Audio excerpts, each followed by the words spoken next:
750th year, March 12th, Herod died with a bowel cancer. As he was walking, the worms are coming out of this one rectum.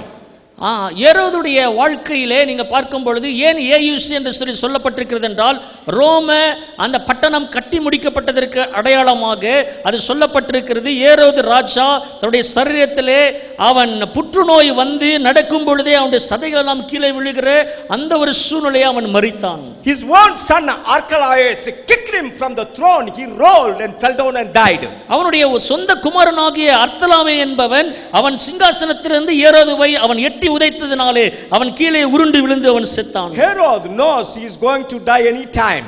எந்த நேரமும் நான் மரித்து விடுவேன் என்று சொல்லி ஏரோது அறிந்திருந்தான். He called his military officers. தன்னுடைய ராணுவ தளபதிகளுக்கு சொல்லி இருந்தான். He told them, when I die nobody will cry in this country. நான் மரித்தால் இந்த தேசத்திலே எனக்காக ஒருவரும் அழ மாட்டார்கள். But the day when I die the whole country must weep. ஆனால் நான் மரித்த உடனே முழு தேசமும் அழ வேண்டும் என்று சொல்லி இருந்தான். So catch 300 prominent men of this country. 300 மிக பிரசித்தி பெற்ற அந்த தேசத்தின் மனிதர்கள், like a top doctors, who top engineers, who top business people, who top intellectuals, who rich people, all 300 people you catch them. அந்த 300 பிரசித்தி பெற்ற, ஒருவேளை அவர்கள் டாக்டராக இருக்கலாம், இன்ஜினியர்ஸாக இருக்கலாம், இப்படி பிரசித்தி பெற்ற 300 முக்கிய நபர்களை பிடித்து, as I die you kill all 300 of them. நான் மரித்த உடனே அப்படிப்பட்ட பிரசித்தி பெற்ற 300 பேரையும் நீங்கள் கொன்று விடுங்கள். They killed him so that whole nation will be in weeping on my death day. அவர்களும் மரித்த உடனே முழு தேசமும் அழ ஆரம்பிக்கும் இல்லவா? This is the nature of the Herod. பாருங்கள், இப்படிப்பட்ட எண்ணமுடையவனாகத்தான் ஏரோது காணப்பட்டான். That is the reason when he come to know there is a baby born in a Bethlehem who will be the king of the Jews, he could not tolerate. ஆகவேதான் இப்படிப்பட்ட சுபாவமுடையவனாய் இருந்தபடினாலே தான் யூதருக்கு ராஜா பிறந்திருக்கிறார் என்று கேட்டவுடனே அவன் உக்கிர கோபமுடையவனாய் மாறினான். I don't know how many of you saw one film called Jesus of Nazareth, taken by the Franco Giffrelli, Italian top director. Took this picture with the top actors. Italy தேசத்தை சார்ந்த மிக பிரசித்தி பெற்ற டைரக்டர் பிராங்கோ என்பவர் தயாரித்த Jesus of Nazareth என்கிற அந்த திரைப்படத்தை எத்தனை பேர் பார்த்திருப்பீர்கள் என்று சொல்லி எனக்கு தெரியவில்லை. In that one British actor Peter Ustinov, he acted as a Herod. அங்கே ஏரோதுவின் அந்த கதாபாத்திரமாக ஒரு பிரிட்டிஷ் நடிகர் பீட்டர் இஸ்டினோ என்பவர் அந்த கதாபாத்திரத்திலே மிக சிறப்பாக நடித்திருக்கிறார். When you look at the scene, your hair will stand and you will weep. அந்த அவன் எப்படி உக்கிர கோபத்தோடு இருந்தானோ அந்த சூழ்நிலையிலே அந்த கதாபாத்திரத்தோடு ஒன்றியவன் நடிப்பதை பார்க்கும் பொழுது நம்முடைய அப்படியே சரீரத்திலே மயிர் கூசுகிறதை போல காணப்படும். When the wise man comes to him and says about the star, the time he calculates and says, first 1 year, no, 2 years, below 2 years, kill all the children of Bethlehem and surrounding Ephrathah. Bethlehem consists of 4 regions, so Beth Jala, Beth Sakur, Ephrathah and Bethlehem. These regions, so you kill, he gives the order. அந்த அந்த அந்த குறிப்பிட்ட காட்சியிலே ஞானிகள் வந்து ஏரோதினிடத்திலே பேசின உடனே அவன் சொல்லுகிறான், முதலாவது 1 வயதுக்குட்பட்ட பிள்ளைகளை கொல்லலாம் என்று சொல்லி, அதற்கு பிறகு இல்லை 2 வயதுக்குட்பட்ட பிள்ளைகளை கொல்லலாம் என்று சொல்லி அவன் அந்த எருசலேம் பட்டணமானது 4 பகுதிகளாய் பிரிக்கப்பட்டிருக்கிறது. அந்த 4 பகுதிகளிலும் அந்த 2 வயதுக்குட்பட்ட பிள்ளைகளை கொல்ல வேண்டும் என்று சொல்லி அவன் கட்டளையிடுகிறான். In the film he uses one dialogue. You know what he says? அந்த குறிப்பிட்ட அந்த திரைப்படத்திலே அவர் ஒரு வசனத்தை இப்படியாய் பேசுகிறார், kill them all. I cannot share my throne with an infant. Let the newborn scorpion die. Like that he says, then horses goes and massacre the children. That scene, the picturized, you will cry. அந்த திரைப்படத்திலே ஏரோது உக்கிர கோபத்தோடு சொல்லுகிற ஒரு வசனம் இப்படியா வருகிறது, அவர்கள் எல்லாரையும் கொன்றுவிடுங்கள். நான் பார்த்து பிறந்த அந்த சிறு பாலகன் என்னுடைய சிங்காசனத்திலே அவன் வந்து அமர்வதா, அதை விட மாட்டேன். இப்பொழுது முளைத்தெழும்பிய அந்த தேளை மிதித்து கொன்று போடுங்கள் என்று சொல்லி அவன் சொன்ன உடனே குதிரைகள் புறப்பட்டு பிள்ளைகளை கொல்வதற்காக கடந்து செல்கிறது. 1985 Professor Natchez of Hebrew University discovered the tomb of Herod on Herodium near Bethlehem. You can see his tomb on a mountain, his palace. In that they found out the Herod tomb. ஏரோதுடைய பட்டணம் என்று சொல்லி அழைக்கப்படுகிற எருசலேமுக்கு அருகான பட்டணத்திலே ஏரோதின் அரண்மனைக்கு மேலாக அங்கே ஏரோதுவின் கல்லறையை 1985 ஒரு ஆராய்ச்சியாளர் கண்டுபிடித்தார். Herod is a master builder. அவன் ஒரு மிக சிறந்த ஞானமுள்ள சிற்பாசாரி. Whenever he builds, even today's standard, it's a top class. You imagine 2000 years back, what sort of a construction he has done. இன்றைக்கு நாம் காலத்தோடு ஒப்பிடும் பொழுது 2000 ஆண்டுகளுக்கு முன்பே அவன் மிக சிறப்பான பிரம்மாண்டமாக தன் அரண்மனையை கட்டியிருந்தான். Side of the Dead Sea, there is a place called Masada. From Jerusalem is 110 kilometers. எருசலேமிலிருந்து 110 கிலோமீட்டர் தொலைவில் இருக்கிற மசாதா என்கிற ஒரு இடம் இருக்கிறது. அது செங்கடலுக்கு மிக அருகாமையில் He இருக்கிறது. built a 3-tier palace there. அங்கே 3 அடுக்கு அரண்மனையை அவன் அங்கே கட்டினான். 20 acres plot on that he built a palace. 20 acre மிக பிரம்மாண்டமான இடத்திலே அந்த அரண்மனையை கட்டினான். You imagine 1480 feet above the mountain, 18 feet high walls, 12 feet thickness. அங்கே 1480 அடி உயரமுள்ள அந்த மலைக்கு மேலே அவன் மிக உயரமான சுவர்கள், மதில் சுவர்கள் அடங்கிய அப்படிப்பட்ட மதில் சுவர்களுக்குள்ளாக நடுவாக தன் அரண்மனையை கட்டினான். 18 feet high walls and 12 feet thickness, stone walls. 18 அடி உயரமும் 12 அடி அகலமும் உடைய கற்களினால் கட்டப்பட்ட மதில் சுவர்கள். He kept for 10,000 soldiers who weapons there. He kept there. அங்கே 10,000 அவர்கள் யுத்த புருஷர்களாகிய பட்டயத்தை உருவத்தக்கவர்களை தன்னுடைய பாதுகாப்புக்காக வைத்திருந்தார். He has a storehouses, 153 storehouses for the food, where for 100 years storing the food, because the figs, olives, dates, barley, wheat in dry climate, it never gets spoiled. He stored all these things in the storehouses. 100 ஆண்டுகளுக்கு வரத்தக்கதாக ஆகாரங்களை, தானியங்களை சேமித்து வைக்கிற சேமிப்பு கிடங்குகளை வைத்திருந்தான். வார்கோதுமை, கோதுமை, திராட்சரசம், ஒலிவ எண்ணெய், அது மாத்திரமல்ல பெரிச்சம் பழங்கள் போன்றவைகள் 100 ஆண்டுகளுக்கு குறையாதபடிக்கு அவைகள் அங்கே சேமித்து வைக்கப்பட்டிருந்தன. The main reason why he has expanded that palace is he was always afraid of Cleopatra and Mark Antony in Egypt. அவன் ஏன் அப்படி அந்த அரண்மனையில் இருந்தான் என்றால் அவன் எப்பொழுதுமே கிளியோபட்ரா அவளை குறித்து அவன் மிகவும் பயமுள்ளவனாக இருந்தான். So that is the reason when trouble times he wanted to hide there, he kept a soldiers for 10,000 soldiers with the weapons and food to stay there.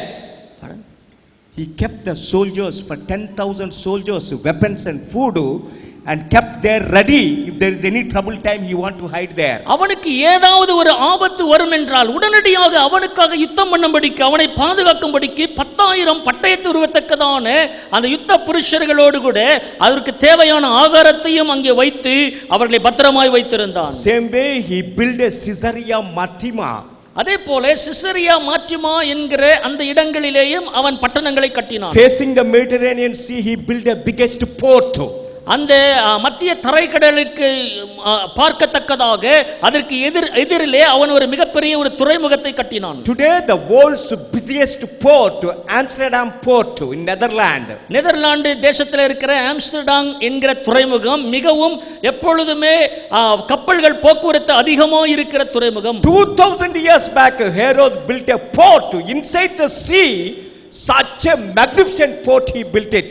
கடலுக்கு உள்புறத்திலே மிக பிரம்மாண்டமாக 2000 ஆண்டுகளுக்கு முன்பே அந்த துறைமுகத்தை அவன் கட்டினான். Entire Europe, Rome, every place the ships will come directly inside his palace in front of the port.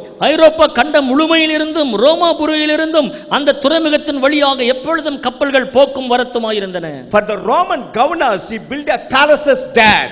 அங்கே ரோம கவர்னர்களுக்காக அங்கே ஒரு அரண்மனையை அவன் கட்டினான். Today in 21st century there is a saying, they says everybody if they want to enjoy the best of the life, there are 3 things they must have, then only the life is the best enjoyment in this world according to worldly standard. பொதுவாக இப்படியாக சொல்லுவார்கள், இந்த உலகத்திலே இந்த 21வது நூற்றாண்டிலே மிக நல்ல வசதியான ஒரு வாழ்க்கையை வாழ வேண்டுமானால் ஒரு மனுஷருக்கு, ஒரு நபருக்கு இந்த 3 முக்கியமான காரியங்கள் அவசியமாக தேவை. They must have an American lifestyle. அவர்களுக்கு அமெரிக்க வாழ்க்கை முறை இருக்க வேண்டும். Because America per capita income is a $56,000. Ours is only $1,200. அமெரிக்க தேசத்திலே ஒரு தனி மனித வருமானம் என்று சொல்லி மொத்தத்திலே கணக்கெடுக்கும் பொழுது 56,000 அமெரிக்க டாலர் என்று சொல்லி கணக்கிடப்படுகிறது. American GDP is $14 trillion. American GDP 14 trillion அமெரிக்க டாலராக இருக்கிறது. Our GDP is $1.5 trillion. ஆனால் நம்முடைய தேசத்தின் ஜிடிபியோ 1.5 ட்ரில்லியன் டாலர்கள் மாத்திரமே. That is the reason they says you need a American lifestyle. ஆகவேதான் உங்களுக்கு அமெரிக்க அந்த கலாச்சாரம் வாழ்வு முறை தேவை. In this India, இந்தியாவிலே the people who hates Christianity, கிறிஸ்தவ மார்க்கத்தை வெறுக்கிற ஜனங்கள், where they want to go when they wanted a best of the jobs and lifestyle, they will go to Nepal, they will go to Pakistan and Bangladesh, Sri Lanka. அவர்கள் கிறிஸ்தவர்களை வெறுக்கிறவர்கள், கிறிஸ்தவ மார்க்கத்தை வெறுக்கிறவர்கள் தங்கள் வாழ்க்கையிலே சிறப்பாக வாழ்வதற்கு எங்கே போகிறார்கள்? நேபாளுக்கா, பாகிஸ்தானுக்கா, பங்களாதேஷுக்கா? They want to run only for America, Europe, Britain, France, Germany, only Christian countries they want, but they don't want Jesus Christ. அவர்கள் போக விரும்புவதெல்லாம் பிரிட்டனுக்கு, பாரிஸ்க்கு, அமெரிக்க தேசத்துக்கு தான் போய் செழிப்பாய் வாழ விரும்புகிறார்கள். அவைகள் எல்லாம் கிறிஸ்தவ தேசங்களே, ஆனால் கிறிஸ்தவர்கள் வேண்டாம் என்று சொல்கிறார்கள். Now the second, you need a Chinese food.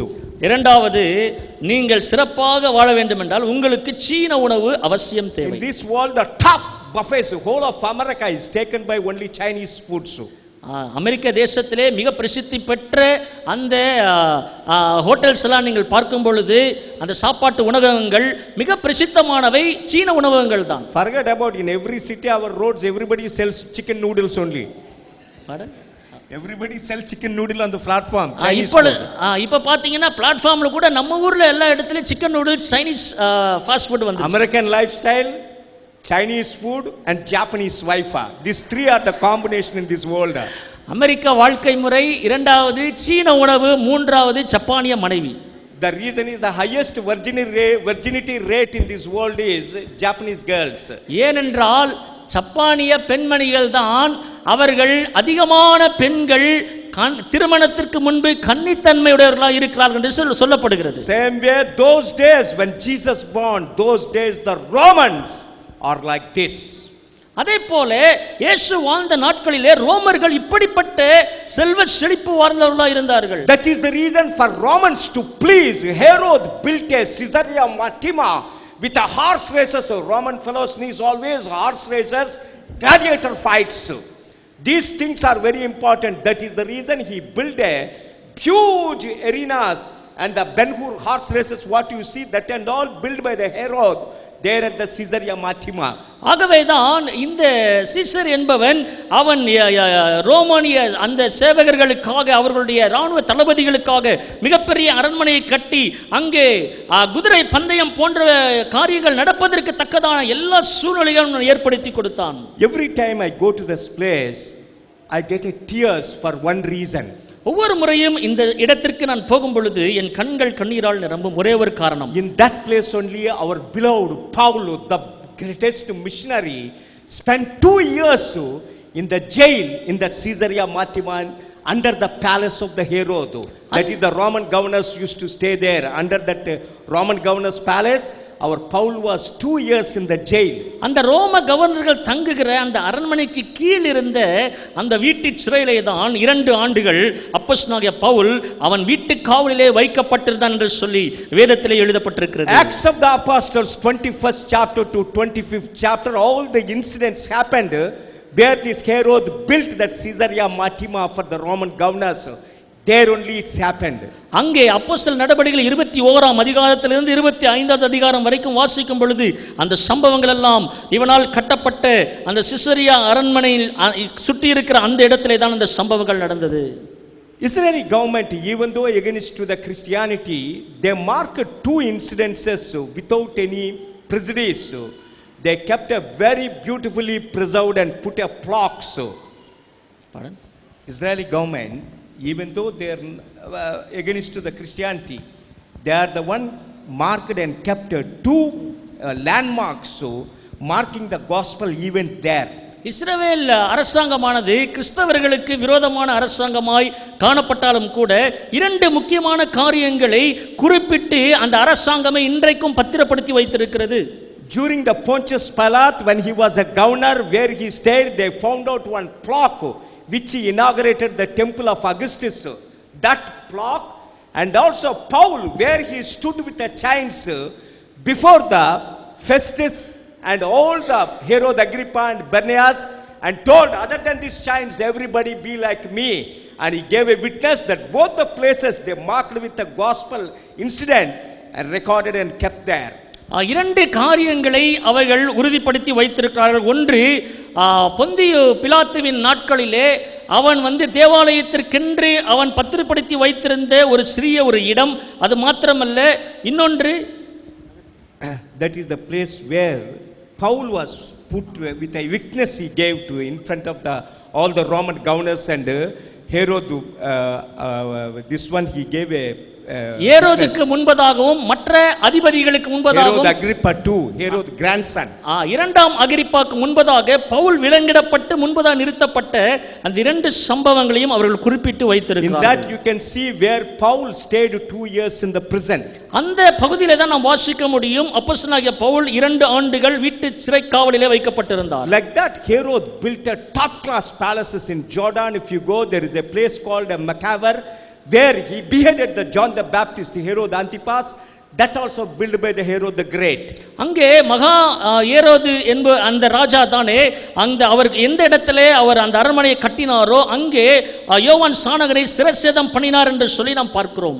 Now, my dear brothers and sisters, because the Jews hate Herod, he wanted to please the Jews by constructing Jerusalem temple. இப்பொழுது ஏரோது ராஜாவை யூதர்கள் அதிகமாக வெறுத்தபடியினாலே இந்த யூத ஜனங்களை பிரியப்படுத்தும்படிக்கு ஏரோது அவர்களுடைய தேவாலயத்தை கட்டுகிற பணியிலே ஈடுபடுகிறார். BC 19 he started the construction. கிமு 19லே இந்த கட்டுமான பணியை ஆரம்பிக்கிறார். My dear brothers and sisters, அருமையான சகோதர சகோதரிகளே, today the world's biggest human construction which made by the human hands, the biggest building today in Seattle in America, Boeing plane assembly plant is the world's biggest construction today. CEAT அமெரிக்காவில் இருக்கிற ஒரு பெரிய ஒரு ஸ்தலத்திலே Boeing jet விமானம் போய் நிறுத்தத்தக்கதான விதத்திலே கட்டப்பட்டிருக்கிற அதுதான் மிக பிரசித்தி பெற்ற பெரிய ஒரு கட்டிடமாய் காணப்படுகிறது. That is the place where Boeing planes are manufactured. அங்கேதான் போயிங் விமானங்கள் தயாரிக்கப்படுகிறது. That is the one in 21st century biggest human construction. அதுதான் மனுஷ கைகளினாலே கட்டப்பட்ட மிக பிரசித்தி பெற்ற பிரமாண்டமான கட்டிடம் என்று சொல்லப்பட்டிருக்கிறது. In Jesus time, the biggest human construction is the temple of Jerusalem built by the Herod. ஆனால் இயேசு வாழ்ந்த நாட்களிலே அவருடைய காலகட்டத்திலே மனித கைகளினால் கட்டப்பட்ட மிக பிரம்மாண்டமான கட்டடம் ஏரோது ராஜாவினால் கட்டப்பட்ட எருசலேம் தேவாலயம். In BC 960, when Solomon built the temple on Mount Moriah, where Abraham brought Isaac to offer on this rock, கிமு 960லே சாலமோன் ராஜா மோரியா மலை மேல் எருசலேம் தேவாலயத்தை அவன் கட்டினான். அது எந்த இடம் என்றால் ஆபிரகாம் தன் குமாரனாகிய ஈசாக்கை பலி செலுத்தின அதே இடம். BC 1871, Abraham brought Isaac here. கிமு 1871லே ஆபிரகாம் ஈசாக்கை பலி செலுத்தும்படிக்கு கொண்டு வந்தார். Now when Solomon wanted to build a temple, he leveled this top area totally and flattened it and built the temple of Jerusalem like this here. இங்கே எந்த இடத்திலே ஈசாக்கு பலி செலுத்தும்படிக்கு அந்த பலிபீடம் வைக்கப்பட்டிருந்ததோ அந்த இடத்தை அந்த செங்குத்தான பகுதியை உடைத்துவிட்டு அதை சமமாக்கி அதற்கு மேலாக சாலமோன் பெரிய தன்னுடைய அந்த எருசலேம் தேவாலயத்தை அவர் கட்டினார். In BC 586, this was destroyed by the Nebuchadnezzar. கிமு 586லே நேபுகாத்நேச்சாரினாலே இந்த ஆலயம் அழிக்கப்பட்டது. Now when Herod wanted to build a temple, what he has done is, இப்பொழுது ஏரோது அந்த இடத்திலே அவன் தேவாலயத்தை கட்ட வேண்டும் என்று சொல்லி விரும்பின பொழுது அவன் என்ன செய்தான் என்றால், the old temple which was restored by the Ezra, Nehemiah and Zerubbabel, all these people, Ezra நெகேமியா செருபாபேல் போன்ற அவர்களால் மறுசீரமைக்கப்பட்ட அந்த ஆலயம் இருந்த அந்த இடத்திலே he did not touch this mountain. He left this mountain top like that. From here onwards, he raised the wall to this level like this, and he flattened this whole area, around 30 acres area he made it. On the temple, the Solomon temple and all will come, ruins come inside now. It made a big flat, equivalent to the mountain. அவன் என்ன செய்தான் என்றால் அந்த மலை இருக்கிற அந்த பகுதி முழுவதையும் மறைக்கத்தக்கதாக சுவர்களை எழுப்பி அந்த மலையை மறைத்துவிட்டு சமமாக்கி அதற்கு மேலாக அவன் இந்த ஆலயத்தை கட்டினான் 30 ஏக்கர் நிலத்திலே. Suppose if in future our beloved pastor Victor Gnanraj want to extend this temple without destroying this old one, what they do is go to the another 50 meters this side, 50 meters this side, 50 meters this side, raise the walls, fill it up, then only on top build a massive church will come. உதாரணமாக pastor அவர்கள் இந்த ஆலயத்தை விரிவாக்கி கட்ட வேண்டும் என்று சொல்லி விரும்புகிறார் என்று சொல்லி வைத்துக் கொள்ளுங்கள். ஆனால் இந்த ஆலயத்தை இடிக்காமலே கட்ட வேண்டும் என்றால் என்ன செய்வார்கள்? 4 திசைகளிலும் 50 ஏக்கர் என்று சொல்லி அவர்கள் 50 அடி இடம் விட்டுவிட்டு முழுவதுமாக இதை நிரப்பிவிட்டு இதை மூடி மறைத்துவிட்டு அதற்கு மேலே கட்டி எழுப்பினால் எப்படி இருக்கும்? அதை போலவே Now Herod did this massive construction work with each stone 2.5 tons to 500 tons to 100 tons stones. He kept as a foundation down 70 feet below. He started constructing and coming. எப்படியாக இந்த ஆலயத்தை அவன் கட்டினான் என்றால் பூமிக்கு தரைக்கு கீழே 170 அடி ஆழத்திலே ஒவ்வொரு கற்களும் 2.5 டன் எடையுள்ள அப்படிப்பட்ட 100 500 கற்களை அவன் வரிசையாக அடுக்கி அவன் இப்படியாக விதத்திலே அந்த ஆலயத்தை கட்டினான். You imagine what sort of a engineering technique you used, because God told when you build the temple, no chisel sound, no hammer sound on the stone must come. All prefabricated, and you must set it everything perfectly. ஏனென்றால் வேதம் சொல்லுகிறது தேவாலயம் கட்டப்படும் பொழுது உளியினாலே எழுப்புகிற சத்தம் அந்த கல்லின் மேல் படுகிற சத்தம் வரக்கூடாது. ஆகவே ஏற்கனவே அது எல்லாம் செதுக்கப்பட்டு சரி செய்யப்பட்டுதான் அந்த இடத்திலே கொண்டு வந்து வைக்கப்பட்டு அது கட்டப்பட வேண்டும். ஆகவே தான் இவ்வளவு பிரம்மாண்டமான விதத்திலே இந்த ஆலயம் கட்டி எழுப்பப்பட்டது. Now metro rail they are building. How they are building? They put a pillars.